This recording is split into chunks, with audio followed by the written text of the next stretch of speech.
د کابل پوهنتون له اویا څانګو څخه 2500 تنه محصلین فارغ او ټولنې ته د خدمت لپاره وړاندې شول.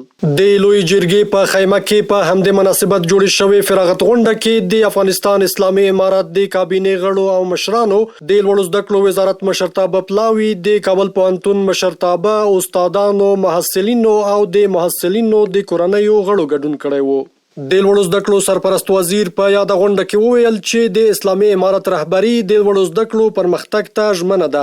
اسلامي امارت د افغانستان په جوړونه کې چې مختلف اړخونه لري، د تحصیلاتو سلسله ته متعهد دي، ژمن دي، د عالي تحصیلاتو ترقي غواړي. تاسې د 2 کاله جریان وینئ چې موږ د ډېرو پرمختګونو شاهدان یو، که د نصاب متعلق دي، که د تحقیقاتو متعلق دي، که د استاد متعلق دي، که د زیربنا متعلق دي.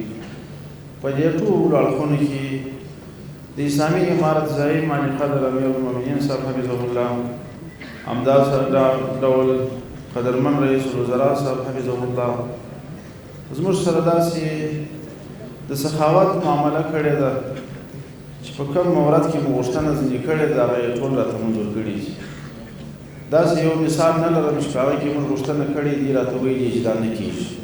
همدارنګه د کورنیو چارو سرپرست وزیر خلیفه صاحب سراج الدین حقانی له فارغېدونکو محصلینو وغوښتل چې له اوسني فرصت څخه په استفادې خپل هیواد آباد کړي. خدای پاک یوه سپېڅلې ازادي ټولو افغانانو ته راوبخله.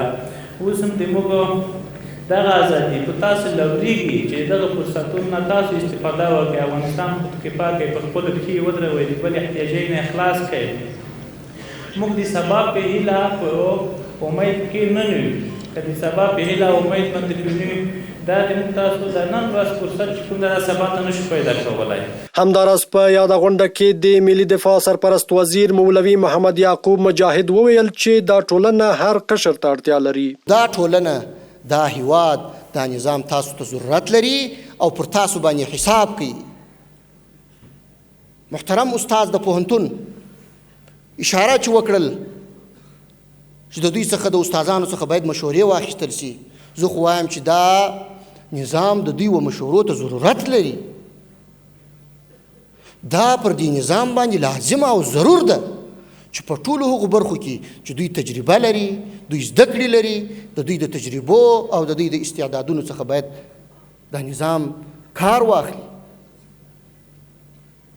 د هیواد د پرمختګ دپاره کار ورڅخه واخیستل شي. وروسته د لوړو زده کړو وزارت علمي معین ډاکټر لطف الله خیرخوا، د کابل پوهنتون رئیس ډاکټر اسامه عزیز او نورو ویناوالو فارغېدونکو محصلینو ته لازمې لارښوونې او سپارښتنې وکړې. د یادونې وړ ده چې د غونډې په پای کې فارغېدونکو محصلینو ته تصدیق پاڼې او ممتازو محصلینو ته ډالۍ ورکړل شوې.